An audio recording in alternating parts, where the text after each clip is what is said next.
ഒരായത്ത് മാത്രം ഓതി കരഞ്ഞ് കരഞ്ഞ് ഒരു രാവ് മുഴുവനും തീർക്കാൻ പ്രവാചകരെ അങ്ങേക്ക് എങ്ങനെ കഴിഞ്ഞു എന്ന് മഹാനായ അബ്ദുല്ലാഹ് ഇബ്നു മസ്ഊദ് റളിയല്ലാഹു തആല അൻഹു ഹബീബിനോട് ചോദിക്കുന്നു. ആയത്ത് ഇതാണ്: ഇൻ തുഅദ്ദിബുഹും ഫഇന്നഹും ഇബാദുക വഇൻ തഗ്ഫിർ ലഹും ഫഇന്നക അൻതൽ അസീസുൽ ഹകീം. പാപികളായ ആളുകളെ ചൊല്ലി മഹാനായ പ്രവാചകൻ ഈസ ഇബ്നു മറിയം അലൈഹിസ്സലാം തന്നെ ആരാധിക്കണമെന്ന് തന്നെ സംബന്ധിച്ച ആളുകൾ പറഞ്ഞു എന്ന് പരത്തി മഹാനായ ഈസാ നബിയെ, യേശുക്രിസ്തുവിനെ, കന്യാമറിയമിനെ പ്രാർത്ഥനയ്ക്ക്, ഇബാദത്തിന്, ആരാധനയ്ക്ക് ഇലാഹായി കണക്കാക്കിയ ഒരു സമൂഹത്തിന് മുമ്പിൽ മഹാനായ പ്രവാചകൻ ഈസ നബി പറയും: അല്ലാഹുവേ, ഞാൻ അവരോട് പറഞ്ഞത് എന്നെയും എൻ്റെ മാതാവിനെയും സൃഷ്ടിച്ച സൃഷ്ടാവായ അള്ളാഹുവിനെ ആരാധിക്കണമെന്നാണ്. ഞാൻ പറയാത്തത് അവർ എന്നിൽ ആരോപിച്ചു, ഞാൻ പറയാത്തത് അവർ ചെയ്തു. അതുകൊണ്ട് തമ്പുരാനെ, ഇൻ തുഅദ്ദിബുഹും ഫഇന്നഹും ഇബാദുക, നീ ശിക്ഷിക്കുകയാണെങ്കിൽ അവർ നിന്റെ അടിമകളാണ്. വഇൻ തഗ്ഫിർ ലഹും, നീ പുറത്തു കൊടുക്കുകയാണെങ്കിൽ ഫഇന്നക അൻതൽ അസീസുൽ ഹകീം, നീ മാപ്പ് ചെയ്യുന്നത് കൊണ്ട് നിന്റെ അഭിമാനത്തിന് ഒരു നഷ്ടവും വരില്ലല്ലോ റബ്ബേ. നീ അഭിമാനിയാണ്, നീ അധികാരിയാണ്, നീ ഹക്കീമാണല്ലോ എന്ന് ഈസ നബി നാളെ പരലോകത്ത് അവിടുത്തെ ഉമ്മത്തികളെ ഓർത്ത് പറയുന്ന വചനം നമ്മളെയോർത്ത് കരഞ്ഞു ദുആ ചെയ്യുകയാണ്, നിസ്കരിക്കുകയാണ് ഹബീബുനാ റസൂലുള്ളാഹി സ്വല്ലല്ലാഹു അലൈഹി വസല്ലം. അല്ലാഹുമ്മ ഉമ്മത്തി, അല്ലാഹുമ്മ ഉമ്മത്തി, അല്ലാഹുമ്മ ഉമ്മത്തി എന്ന് ഹബീബ് ദുആ ചെയ്തിട്ടുണ്ട്. നിസ്കാര ശേഷം എൻ്റെ ഉമ്മത്തികളെ ഓർക്കുകയാണ് അല്ലാഹുവേ, എൻ്റെ ഉമ്മത്തികളെ ഓർക്കുകയാണ് റബ്ബേ, എൻ്റെ ഉമ്മത്തികളെ ഓർക്കുന്നു. ജിബ്രീൽ അലൈഹിസ്സലാമിനെ അയച്ചാണ് അല്ലാഹുവിൻ്റെ മറുപടി വരുന്നത്. നബിയോട് പറയുക, ജിബ്രീൽ, ഇന്നാ സനുർദീക ഫീ ഉമ്മതിക്, അങ്ങയുടെ ഉമ്മത്തികളുടെ വിഷയത്തിൽ അങ്ങേക്ക് സമാധാനവും സന്തോഷവും വരുന്നവരെ അങ്ങേ നാം തൃപ്തിപ്പെടുത്തും നബിയെ. അങ്ങയുടെ ഉമ്മത്തികളെ ഓർത്ത് പരിതപിക്കേണ്ടതില്ല, വിഷമിക്കേണ്ടതില്ല എന്ന ആശ്വാസവചനം അല്ലാഹു ജിബ്രീൽ അലൈഹിസ്സലാമിനെ അയച്ചുകൊണ്ടാണ് ഹബീബിനെ അറിയിക്കുന്നത്. അതാണ് ഹബീബുനാ റസൂലുള്ളാഹ്. കാലുകൾ നീര് വന്ന് വീർക്കുന്നവരെ നിസ്കരിച്ചവര്, പാതിരാവിൽ ഉമ്മത്തിനെയോർത്ത് കരഞ്ഞവര്, ഈ ഉമ്മത്തികൾക്ക് വേണ്ടി ഇബാദത്തിന്റെ ഏറ്റവും വലിയ മാതൃക കാണിച്ചവർ, ആരാധനാ കർമ്മങ്ങളിലെ ഉദാത്ത മാതൃകകളെ സംബന്ധിച്ച് നമ്മൾ ചർച്ച ചെയ്യുമ്പോൾ മറക്കാൻ കഴിയുമോ? അമീറുൽ മുഅ്മിനീൻ ഉമർ ഇബ്നുൽ ഖത്താബ് റളിയല്ലാഹു തആല അൻ ലൗലാ സലാസ്, മൂന്ന് വിഷയങ്ങളില്ലായിരുന്നുവെങ്കിൽ മാ അഹ്ബബ്തുൽ ബഖാഅ ഫിദ്ദുനിയാ, ഈ ലോകത്ത് ജീവിക്കാൻ എനിക്ക് ഒട്ടും ഇഷ്ടമല്ല, ഞാൻ ഈ ലോകത്ത് ജീവിക്കാൻ താല്പര്യപ്പെടുന്നത് മൂന്ന് വിഷയങ്ങളെ ചൊല്ലിയാണെന്ന് പറഞ്ഞ ഉമർ ഇബ്നുൽ ഖത്താബ് റളിയല്ലാഹു അൻഹു. എന്താണ് ആ മൂന്ന്? ഭക്ഷണം കഴിക്കാനാണോ, വെള്ളം കുടിക്കാനാണോ, വീട് വെക്കാനാണോ, ആസ്വദിച്ച് ജീവിക്കാനാണോ? എന്തിനാണ് ജീവിതം? ലൗലാ സലാസ്, കാമുകയില്ലെങ്കിൽ എനിക്ക് ജീവിതമില്ല എന്ന് പറയുന്ന കാമുക, കാമുകനില്ലെങ്കിൽ എനിക്ക് ജീവിതം വേണ്ടെന്ന് പറയുന്ന കാമുകി, നീ ആലോചിച്ചിട്ടുണ്ടോ നിന്റെ ജീവിതത്തിന്റെ ലക്ഷ്യം എന്താണ് എന്ന്? ലൗലാ സലാസ്, മൂന്ന് കാര്യങ്ങളില്ലായിരുന്നുവെങ്കിൽ മാ അഹ്ബബ്തുൽ ബഖാഅ ഫിദ്ദുനിയാ, എനിക്ക് ജീവിതം മടുത്തുപോയേനെ, ഭൂമിയിൽ ജീവിക്കാൻ ഞാൻ ഇഷ്ടപ്പെടില്ല, മരിച്ചെങ്കിൽ എന്ന് കൊതിച്ചു പോയേനെ. ലൗലാ അൻ അഹ്മില അലൽ ജിഹാദി ഫീ സബീലില്ലാഹ്, ന്റെ മാർഗത്തിൽ ധർമ്മസമരം ചെയ്യേണ്ടി വരുമ്പോൾ, ശത്രുക്കളുടെ പരാക്രമങ്ങൾ ഉണ്ടാകുമ്പോൾ, ഹബീബുനാ റസൂലുള്ളാഹി സ്വല്ലല്ലാഹു അലൈഹി വസല്ലം തങ്ങളോടൊപ്പം അസ്ഹാബിനോടൊപ്പം യുദ്ധത്തിന് പ്രതിരോധിക്കാൻ ജീവൻ കൊടുക്കാൻ പോലും തയ്യാറായി റബ്ബിന് വേണ്ടി ജീവത്യാഗം ചെയ്യാനുള്ള ഒരു അവസരം എനിക്കില്ലായിരുന്നുവെങ്കിൽ എന്നാണ് ഒന്നാമത്തേത്. രണ്ടാമത്തേതോ മുകാബദത്തുൽ ലൈൽ, രാത്രിയിലെ ആ ഒരു അധ്വാനം. എന്തധ്വാനം? രാത്രിയിലെ നിസ്കാരം. രാത്രി നേരത്തെ, ആളുകൾ ഉറങ്ങുന്ന നേരത്തെ, ആളുകളെല്ലാം സുഖനിദ്രയിൽ ആണ്ടുപോകുമ്പോ പ്രഭാത നേരത്ത് നിസ്കരിക്കാൻ വേണ്ടി എഴുന്നേൽക്കുന്നത് എത്ര മനോഹരം! എല്ലാ ജീവജാലങ്ങളും എഴുന്നേൽക്കാൻ തുടങ്ങുന്നു അല്ലേ? കോഴികൾ ശബ്ദിച്ചു തുടങ്ങുന്നു, പക്ഷികളുടെ കളകൂജനം ആരംഭിക്കുന്നു, പ്രകൃതി മുഴുവനും ഉണരുകയാണ്. മുഅ്മിനീങ്ങൾ, സത്യവിശ്വാസികൾ പ്രപഞ്ചത്തോടൊപ്പം അള്ളാഹുവിന്റെ സർവ്വസൃഷ്ടികളും പ്രാർത്ഥനയിലാണ്.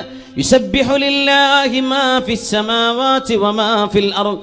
ആകാശഭൂമിയിലുള്ള സർവ്വതും അല്ലാഹുവിനെ പ്രാർത്ഥിച്ചുകൊണ്ടിരിക്കുകയാണ്, അല്ലാഹുവിനെ പ്രകീർത്തിച്ചുകൊണ്ടിരിക്കുകയാണ്.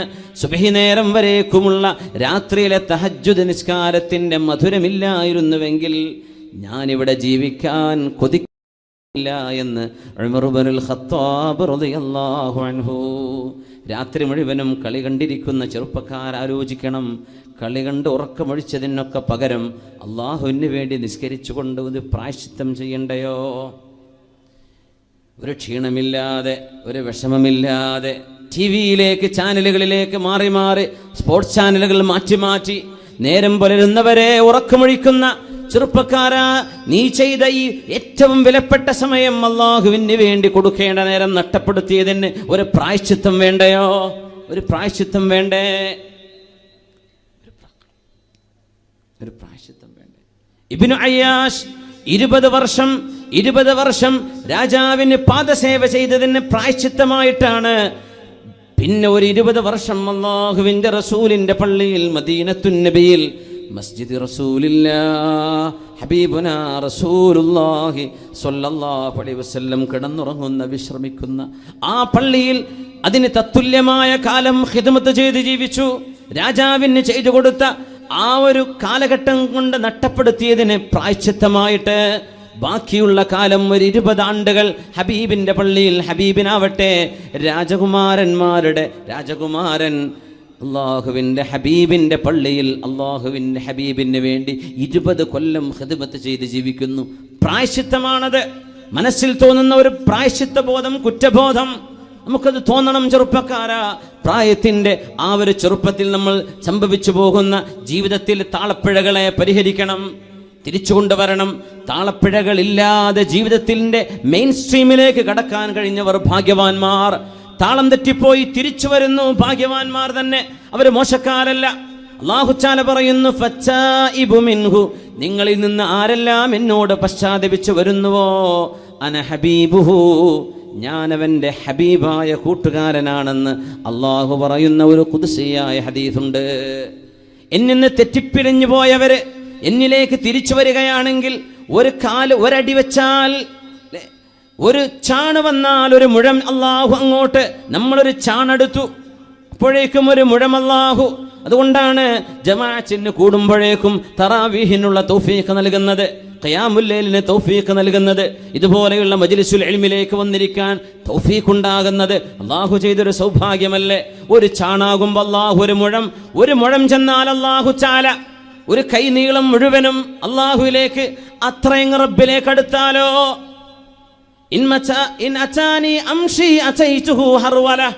എൻ്റെ അടുത്തേക്ക് നടന്നു വന്നാൽ അള്ളാഹു പറയുന്നു, ഞാൻ അവൻ്റെ അടുത്തേക്ക് ഓടിച്ചെല്ലും. ഇനി അവൻ ഓടി വന്നാൽ അള്ളാഹു എന്ത് ചെയ്യുന്നു പറഞ്ഞില്ല എന്ന് അത്ഭുതം. സുബ്ഹാനല്ലാഹ്.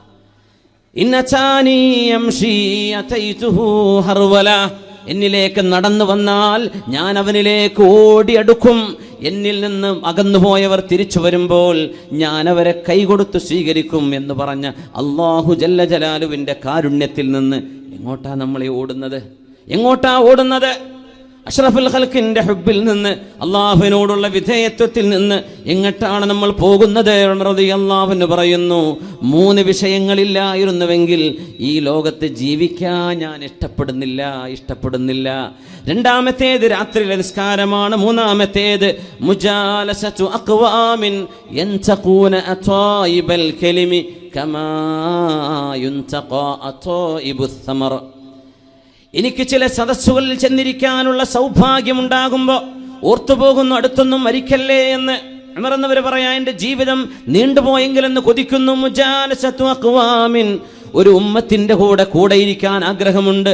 യൻതഖൂന അതായിബൽ കലിം, നല്ല വാക്കുകൾ തെരഞ്ഞെടുത്തു തരും അവര് നല്ലതേ പറയൂ, അവര് നല്ലതേ പഠിപ്പിക്കൂ, നല്ലതാണ് ഓർമ്മിപ്പിക്കുന്നത്. അത്തരം സദസ്സുകളിൽ ചെന്നിരിക്കാനുള്ള സൗഭാഗ്യമുള്ളപ്പോൾ ഈ ലോകത്തുനിന്ന് പോകാൻ എനിക്ക് ഇഷ്ടമില്ല. പഴവർഗ്ഗങ്ങളിൽ, ഈത്തപ്പഴങ്ങളിൽ കേടുവന്നതും നല്ലതും മുന്തിയതും എല്ലാം ഉണ്ടാകുമ്പോൾ അതിലേറ്റവും നല്ലതിങ്ങനെ തെരഞ്ഞെടുത്തെടുക്കുന്ന പോലെ വാക്കുകളിൽ നിന്ന് ഏറ്റവും നല്ലത്, നല്ല വാക്കുകള്, നല്ല സംഭവങ്ങള്, വിശുദ്ധ ഖുർആനിന്റെ ആശയങ്ങള്, ഹദീസിന്റെ പാഠങ്ങള്, മുൻഗാമികളിൽ നിന്നും പഠിക്കാൻ കഴിയുന്ന സദസ്സുകള് എനിക്ക് കിട്ടുന്നുവെങ്കിൽ അതുള്ള കാലത്തോളം എനിക്ക് മരിക്കാൻ ആഗ്രഹമില്ല. ഇതില്ലെങ്കിൽ എന്തിനാണ് ലോകം എന്ന്, എന്തിനാണ് ഈ ജീവിതം? ഈ 3 ഇൽമിന്റെ മജ്ലിസ്, നല്ല വാക്കുകൾ, നല്ല കർമ്മങ്ങൾ, നല്ല വചനങ്ങൾ, അള്ളാഹുവിനെ പറ്റി റസൂലിനെ പറ്റി ഓർമ്മിപ്പിക്കുന്ന സദസ്സുകൾ അതില്ലായിരുന്നുവെങ്കിൽ, രാത്രി നേരത്തെ നിസ്കാരമില്ലായിരുന്നുവെങ്കിൽ, അള്ളാഹുവിന് വേണ്ടി ത്യാഗം ചെയ്യാൻ കഴിയില്ലായിരുന്നുവെങ്കിൽ, ഈ ലോകത്ത് മാ അഹ്ബബ്തുൽ ബഖാഅ ഫിദ്ദുനിയാ, ഞാനിവിടെ ജീവിച്ചിരിക്കാൻ ഇഷ്ടപ്പെടുമായിരുന്നില്ല എന്ന് ഉമർ ഇബ്നുൽ ഖത്താബ് റളിയല്ലാഹു അൻഹു. ഒന്ന് എഴുന്നേറ്റ് സ്വലാത്തുൽ അല്ലേ, സല്ലു അലൻ നബി മുഹമ്മദിൻ വആലിഹി. സ്റ്റേജുമുള്ളവർ എഴുന്നേൽക്കുക. اللهم صل على سيدنا محمد وعلى آل سيدنا محمد وبارك وسلم عليه. ഒന്നുകൂടെ اللهم صل على سيدنا محمد وعلى آل سيدنا محمد وبارك وسلم عليه.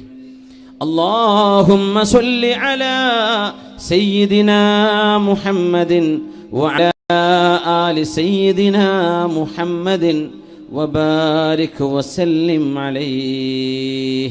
جزاكم الله خير. ഹബീബുനാ റസൂലുള്ളാഹി സ്വല്ലല്ലാഹു അലൈഹി വസല്ലം തങ്ങളുടെ പരിശുദ്ധമായ മദ്രസയിൽ പഠിച്ചു വന്നവരെ, അവരുടെ ഇബാദത്തിലൂടെ നമുക്കൊന്ന് ആരംഭയാത്രയാവാം. അബൂബക്കർ സിദ്ദീഖ് റളിയല്ലാഹു തആല അൻഹു, അംബിയാ കഴിഞ്ഞാൽ സ്വർഗത്തിലേക്ക് ആദ്യം പോകുന്നത് മഹാനായ സിദ്ദീഖ് എന്നവരല്ലയോ റളിയല്ലാഹു അൻഹു.